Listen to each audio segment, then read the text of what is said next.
A long time ago, when the earth was still young and the night breeze smelled like fresh rain, there was a village called Ala. It was a lively place, vibrant, noisy, full of color. Men walked before the sun to clear their farmlands. Women sang cheerfully as they swept their compounds, humming melodies that floated in the air. And children chased themselves around tall palm trees until dust rose behind their feet like smoke. At night, when the moon hung in the sky like a shiny silver calabash, the village square came alive. Drums echoed from every corner. In Allah, drums didn't just make noise, they spoke, and every rhythm carried meaning. In the center of this beautiful chaos lived a tiny, quiet boy named Kene. Everyone simply called him Kene the drum boy. Nobody taught him how to play the drums. It was as if rhythm lived inside his bones.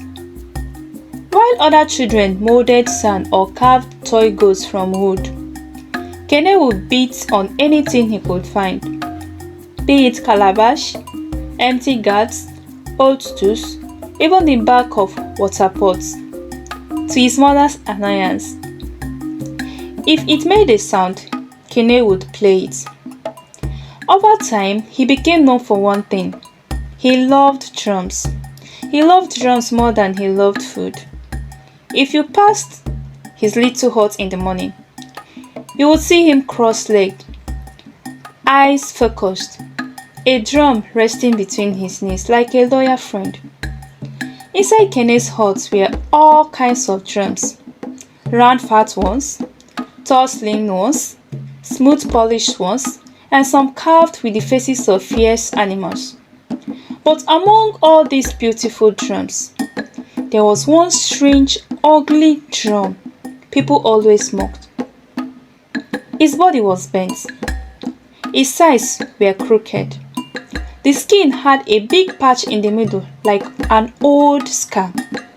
Nobody understood why Kene kept it. Whenever villagers visited, someone always teased, "Kene, why waste space with this crooked thing? Throw it away." Kene would smile softly, wipe the dust off the drum, and reply, "One day, this drum will sing, and all of you will hear its voice." People laughed loudly. Some even hurt their stomachs. They shook their heads and walked away, thinking that Kene was just being sentimental. But Kene believed in that crooked drum more than anyone could understand. As months passed, the village of Ala entered its festive season. The air changed. The smell of roasted plantain drifted through the market. Women brought out their best wrappers. Young men walked with pride, flexing their shoulders unnecessarily. The whole village buzzed with excitement. Then one morning, the king messengers entered the village beating the royal gong. Boom, boom, boom, their voices rose. People of Allah, prepare for the great Dudu festival. All drummers are invited to compete. Whoever plays the most moving rhythm will become the royal drummer. The crowd exploded with joy. The Dudu festival was not child's play. It was the biggest festival of the year.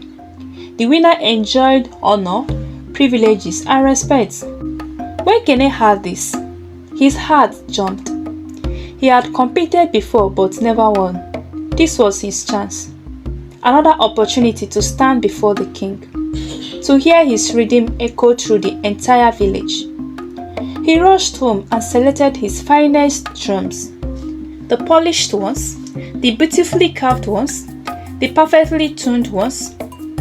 But as he packed them, his eyes drifted to the crooked drum in the corner. He hesitated. Everyone said it was useless. Everyone believed it had no future. But something whispered inside him, "Take it." So he cleaned it carefully, oiled his skin, and tied it with the others. On the morning of the festival, the sun shone brighter than ever. It was as if Even the sun said, today will be interesting. The palace square was breathtaking. Clothes as bright as parrot feathers, chiefs decorated in coral beads, maidens dancing with jingling anklets, elders seated proudly with their walking sticks. Drummers lined up from far and wide. Some came from different villages. Their drums sparkled under the sun. Before the drumming began, maidens entertained the crowd with dance. Then the wrestling match followed, full of cheers and playful bows. Finally, the king stood and announced, "Let the drumming competition begin." Kene's heart skipped. One by one, drummers played. Their rhythms were loud, powerful, flawless, but the king's face remained flat. No smile, no nod. He was waiting for something more.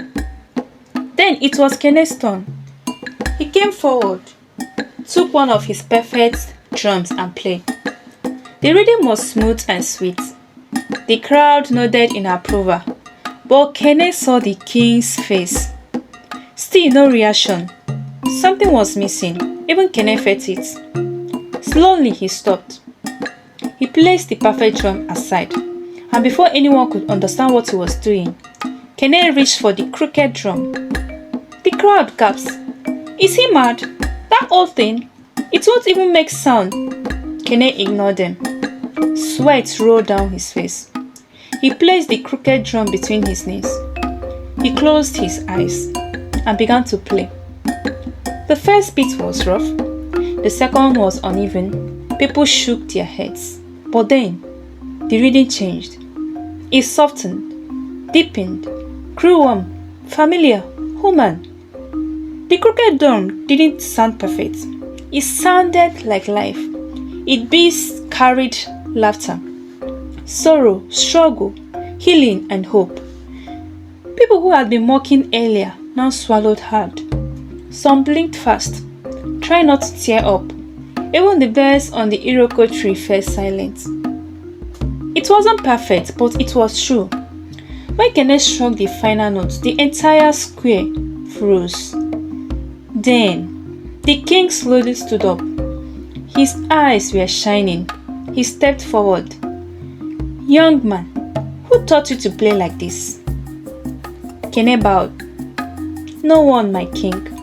The drum simply speaks the way it is." The king nodded.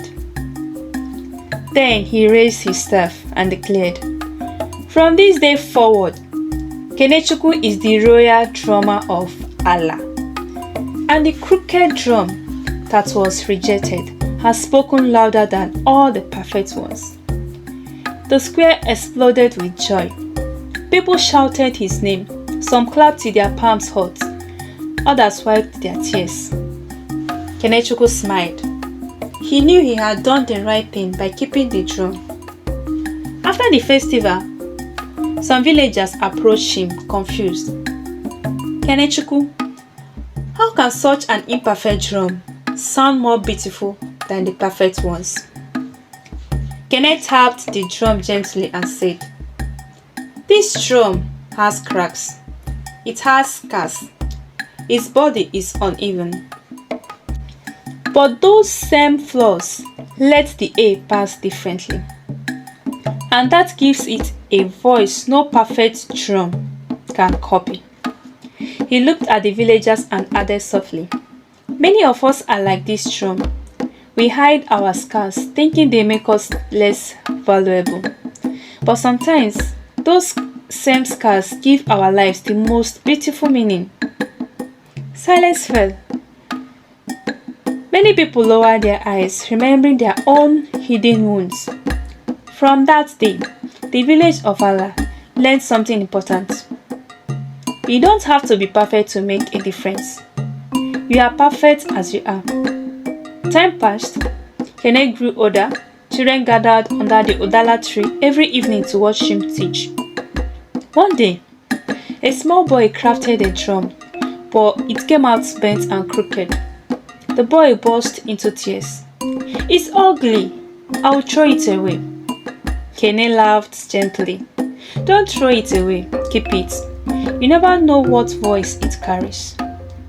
Years later, that same boy played the crooked drum at a festival, and people wiped tears from their eyes, just as they had done when Kene played many years before. The cycle continued, and the crooked drum kept teaching new generations that beauty is not always found in perfection.